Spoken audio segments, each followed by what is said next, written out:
Pain po ng palito.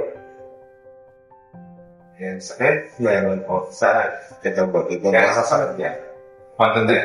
Mga kalahati lang po. Ay, Pero dami dito po. Ako din ito ang paganda. Opo, ako po ito. 5. Kasama na po yung sa 5? Opo, ito kadami na rin. Pero Habang inaabot niya nakaganyan, gano'ng kasakit po ito?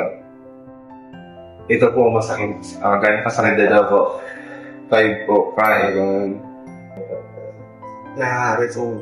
Saan po masakit ka? Ito po. Gano'ng kasakit Masakit lang dito. Yan po ang 10. Yung masakit talaga masakit na. 10 na ito po. Saan po? Dito o dito? Ito po eh.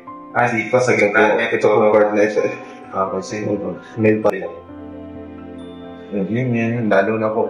Hindi makakaano. Ito. Saan masakit? Dito po, straight po. Hanggang baba na.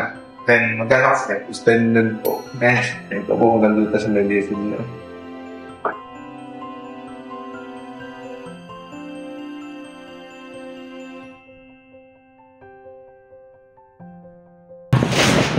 Nice. Relax. Relaxan po ha. Hinga. Kamusta po ang pakaramdam? Sarap sa likod po. Okay, good.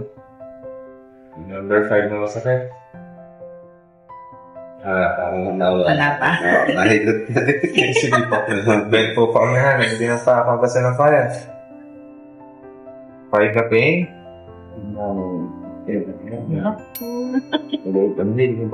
Number 10 po, sabi niyo kanina. Ay, iba-iba po. Makakaunti ng mga number 5 na lahat. Pero po, abot pa lang din nasa tuhod. Okay, sige. Dito po sa kabila. Number 10 din, sabi niya. Ganun din po. 5. Parehas po sa akin. So, kamusta naman po ang pakiramdam after ng therapy ninyo? Mas masarap po sa pakiramdam. Mas maayos ngayon. Masarap sa pakiramdam. Yung pananakit po pangangalan na nararanasan, ganun pa rin ba? Hindi naman po na ganun ka. Okay. After po nito, kayo